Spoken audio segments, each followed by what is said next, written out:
Bismillahirrahmanirrahim. Assalamualaikum warahmatullahi wabarakatuh dan selamat sejahtera. Hari ini kita nak tengok video berkaitan penyakit dalam tajuk pendidikan kesihatan, iaitu yang pertama jerawat, senggukut, kanser cervix. Ada tiga, iaitu jerawat, senggukut dan juga kanser cervix dalam tajuk pendidikan kesihatan tingkatan 1. Okey. Sebelum tu jom kita lihat video senaman yang telah disediakan. Boleh buat sama-sama dekat rumah. Cuba. 1, 2, 3. Lihat.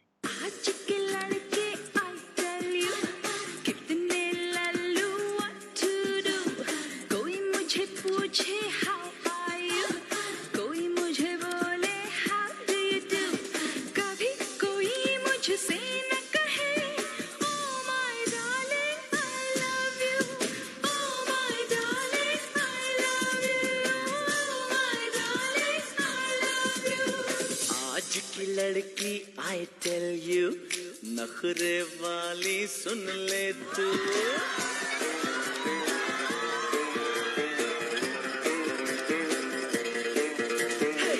आज की लड़की I tell you नखरे वाली सुन ले तू ना मैं पूछूं how are you ना मैं बोलूं how do you do अभी यही मैं कहता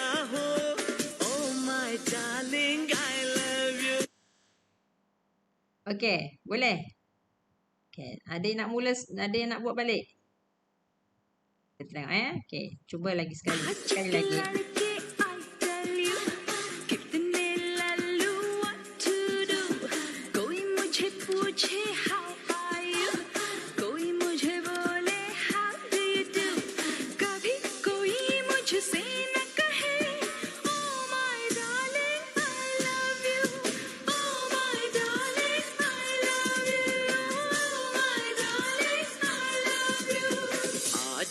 लड़की I tell you नखरे वाली सुन ले तू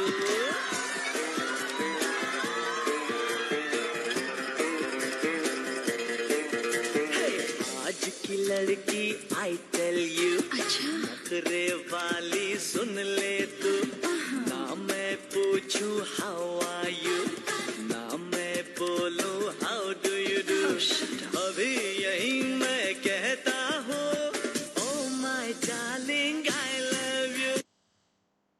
Okey, tadi awak boleh buat senaman ni kemudian nanti sama dengan adik-adik ke dekat rumah kan.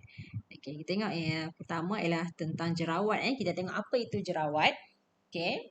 Okey, hari ni saya terangkan sedikit itu jerawat bermaksud kelenjar kelenjar radang kelenjar ni sebaceous. Okey, ni kelenjar ni yang mengandungi nanah pada kulit. Kalau kamu lihat dekat muka kamu, jerawat ni yang ada bernanah dekat kita yang timbul-timbul tu, itu kita panggil jerawat disebabkan keradangan kelenjar. Ni adalah punca infeksi daripada bakteria ni. Bakteria ni yang menyebabkan jerawat itu muncul pada wajah kita. Jadinya jenis-jenis jerawat yang perlu kita ketahui ialah yang pertama ialah bintik putih ataupun bintik hitam. Kita boleh lihat. Bonjol merah yang bernanah dan juga bintil pada permukaan cista. Ini adalah jenis-jenis jerawat yang ada. Bagaimana cara untuk mengatasi masalah ini? Ialah kerap mencuci muka 2 kali sehari. Sekurang-kurangnya 2 kali sehari kita cuci muka. Gunalah air dan juga pencuci muka yang sesuai dengan muka. Setiap orang mempunyai kulit yang berbeza. Jadi pencuci muka ni cikgu tak boleh cakap awak kena guna pencuci muka A, awak kena guna pencuci muka B. Tak boleh sebab kulit kita berbeza-beza. Ada setengah orang yang serasi dengan jenis A. Ada setengah orang mungkin serasi dengan jenis B. Tak sama. Muka kita berbeza-beza. Tapi yang paling penting awak mestilah mencuci muka sekurang-kurangnya 2 kali sehari. Kalau guna pencuci muka tak bolehlah guna banyak sangat. Ambil sikit saja. Sebab kalau guna banyak mungkin kulit kita akan menjadi terlalu kering pula nanti. Okey, kemudian yang kedua, elakkan penggunaan kosmetik berasaskan minyak. Okey, kosmetik ni adalah barang makeup lah, barang-barang keperluan muka yang berasaskan minyak. Okey, kamu boleh lihat di pasaran ya. Cari yang tidak berasaskan minyak. Okey, yang ketiga, pilih pemakanan yang sihat. Okey, ini yang paling penting yang kita dah bincangkan minggu sebelum ni. Okey, yang tu kena pilih sayur. Kan? Ada yang cakap sayur kangkung dan sebagainya. Okey, pilih sayur yang sesuai. Okey, dan juga amalkan pemakanan sayur dan buah-buahan yang banyak. Okay, kerana ini memberikan vitamin pada badan kita. Janganlah pula banyak sampai sebakul buat makan. Maksudnya kita ambil yang bersesuaian. Okay, macam buah apple sebiji, buah limau. Jangan ambil sampai sekilo kan. Awak pengsan pula makan terlalu banyak buah dan sayur. Okay, ambil berpada-pada. Okay, maknanya ikut keperluan kita pada hari tersebut. Okay, dan seterusnya minum air masak. Minum air masak, air kosong lah. Air masak tu bermaksud air kosong. Okey, air bertapis ke. Jadi air masak yang minum air masak dan juga bersenam. Okey, bersenam macam tadilah. Tadi tu senaman ringan yang macam kita tunjuk tadi. Ini senaman yang lebih sikit. Macam pergi jogging, berlari dan sebagainya. Okey, ini cara untuk mengatasi masalah jerawat itu timbul pada wajah kita. Okey, next. Fasa jerawat. Ada 3 fasa. Iaitu fasa yang pertama adalah jerawat yang keluar seperti tanda kecil berwarna merah.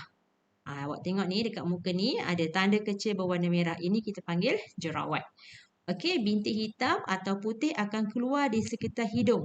Dekat hidung ni, dekat kawasan hidung ni akan keluar bintik berwarna hitam ataupun putih. Ini adalah fasa yang pertama.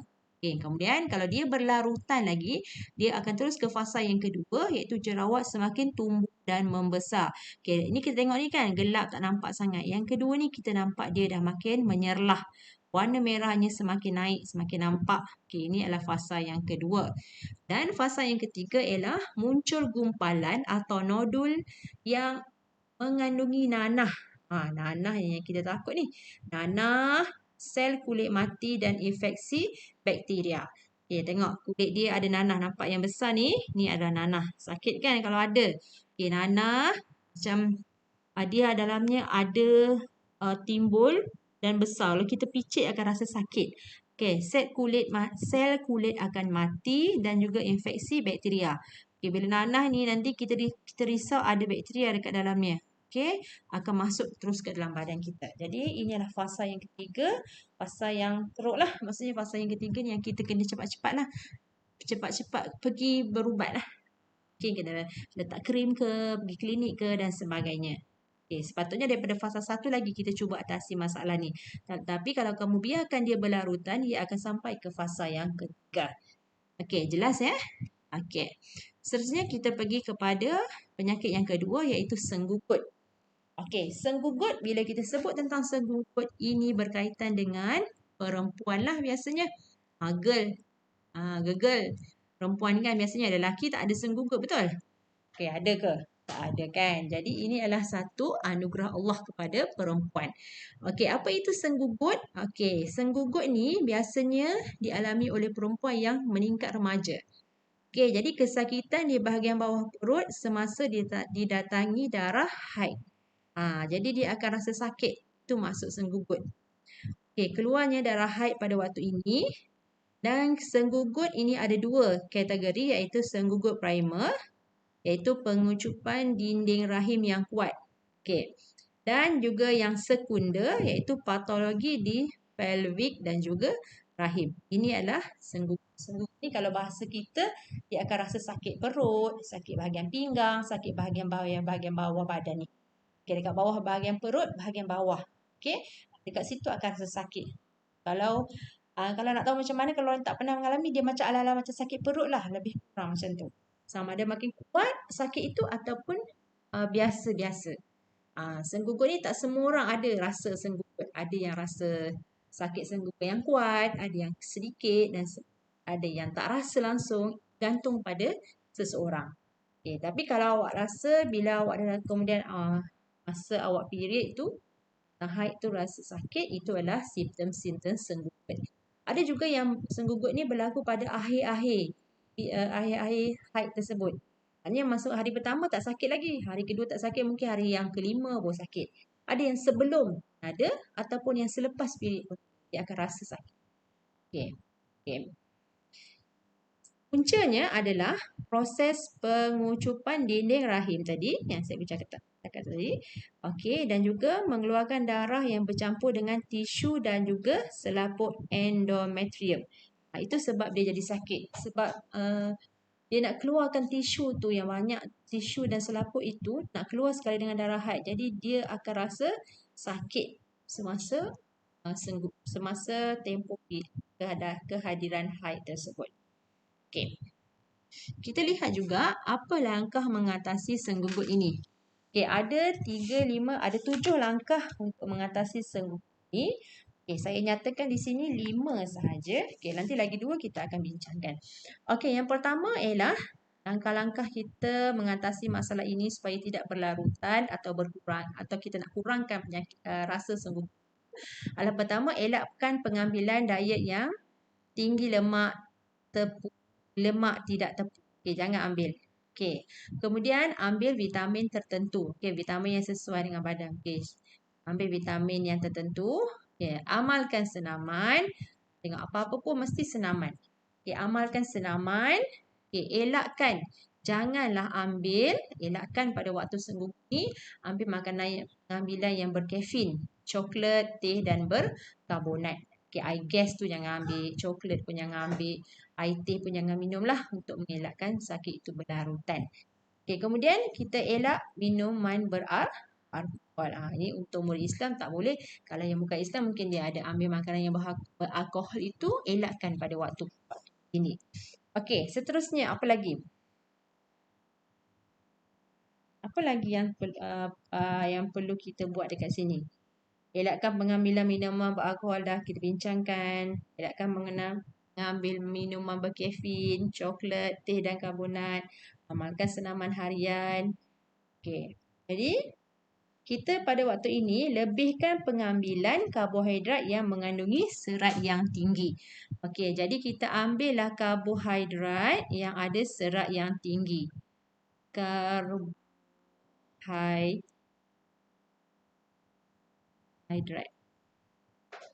Okey, karbohidrat yang ada serat yang tinggi. Okey, jadi masa ni kita cuba ambillah makanan yang karbohidrat serat yang tinggi. Okey, kemudian kita elakkan pengambilan garam yang berlebihan. Okey, garam. Tak mau ambil garam yang berlebihan. Tak perlu ambil garam yang berlebihan, elakkan pada waktu ini untuk mengatasi masalah senggugut. Okey. Boleh? Okay, kita teruskan kepada yang ketiga, tajuk yang ketiga iaitu kanser cervix. Apa itu kanser cervix?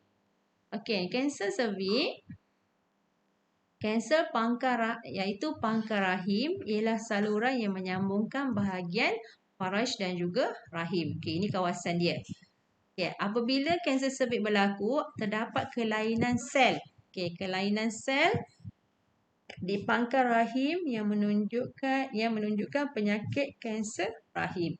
Okay, bila ada kelainan sel yang ada di pangkal rahim, itu menyebabkan penyakit kanser pangkal rahim ataupun kanser cervix. Okay, ada dua jenis kanser yang dapat dikenal pasti, iaitu seperti dalam gambar rajah ini, 1 dan juga 2. Okay, ini adalah kanser dia, jenis-jenis kanser. Okay, punca kanser ini adalah yang pertama persetubuhan di usia muda, yang kedua jerawat atau ketuat pada penis, yang ketiga bertukar pasangan kelamin, yang keempat merokok atau minum minuman beralkohol, dan yang kelima adalah faktor genetik. Genetik ini adalah faktor keturunan. Okey, ini adalah beberapa contoh yang dapat dikenal pasti menyebabkan kanser cervix ini berlaku. Okey. Terdapat 3 jenis fasa, iaitu fasa pertama kanser cervix, iaitu dinding vagina kelihatan normal. Ni fasa pertama. Okey, maksudnya dinding ini tak ada apa-apa, masih bersih. Okey, tak ada sel yang bertambah ataupun dia keadaannya seperti biasa. Okey, yang kedua, fasa yang kedua, okey, berlaku keradangan di permukaan vagina yang boleh menyebabkan pendarahan apabila berlaku sentuhan yang berulang. Okey, dekat sini dia akan mula berdarah apabila berlaku sentuhan. Ini adalah fasa yang kedua. Dan fasa yang ketiga adalah dia akan merebak ke tisu yang berdekatan dan mewujudkan kapilari baru yang tidak normal. Jadi dia akan wujudkan kapilari baru yang tak normal. Macam ni kan? Jadi dekat sini adalah fasa yang ketiga bagi kanser cervix. Okey, semoga kita semua dijauhi dengan penyakit ini. Kita mak, adik-beradik dan sebagainya kan. Semuanya sihat. Okey. Jadi kalau nak tahu, ini adalah 3 fasa semasa kanser cervix ini berlaku. Dan daripada fasa pertama hingga fasa ketiga ini, dia akan berlaku dengan cepat dan pantas. Okey, jadinya benda ini jika masa di fasa kedua bila berlaku pendarahan, pesakit itu perlu cepat rujuk kepada doktor untuk tindakan selanjutnya. Okey. Jadi untuk pengetahuan ya, kanser cervix ini merupakan kanser ketiga terbanyak di kalangan wanita. Wanita ni perempuan lah. Kanser ketiga. Maksudnya kanser pertama yang banyak berlaku pada wanita ialah kanser usus. Kanser usus ni perut lah. Dalam perut kita ada usus kan. Usus tu pun ada boleh kanser usus ni maksudnya berkaitan dengan sakit usus ni. Okey, usus dalam badan kita, saluran dalam badan kita ni kan. Awak tengok ni usus dalam badan. Okey, ini kanser yang pertama. Okey, kanser yang kedua ialah kanser payudara. Okey, itu kanser yang kedua yang terbanyak bagi wanita. Okey, yang pertama adalah kanser yang ketiga adalah kanser cervix yang kita dah bincangkan dalam kelas ni. Okey, jadi dianggarkan lebih kurang 12 orang wanita dari setiap 10,000 penduduk di Malaysia menghidap kanser ini. Jadi dalam 100,000 orang penduduk Malaysia, 12 orang dianggarkan mengikut kajian mengalami penyakit kanser cervix. Okey. Penyakit kanser ni penyakit pembunuh dan dia berebak dengan cepat. Okey. Jadi saya rasa sehingga ni dululah perbincangan saya dan awak tentang penyakit untuk hari ini. Okey, hari ini kita belajar tentang penyakit dalam tajuk pendidikan kesihatan tingkatan 1. Iaitu kita belajar tadi adalah tentang jerawat, asam gugut dan juga kanser cervix. Okey, 3 perkara ini yang kita belajar hari ini. Jadi lepas ni saya nak awak jawab soalan kuis yang saya akan beri dalam grup dan cuba jawab soalan tersebut berdasarkan video yang saya buat ini, dan juga awak boleh buka buku teks, boleh rujuk buku teks muka surat dengan muka surat 168. Okey, terima kasih semua. Jaga diri. Solat, mengaji. Okey, jadi anak yang baik. Assalamualaikum warahmatullahi wabarakatuh dan selamat sejahtera.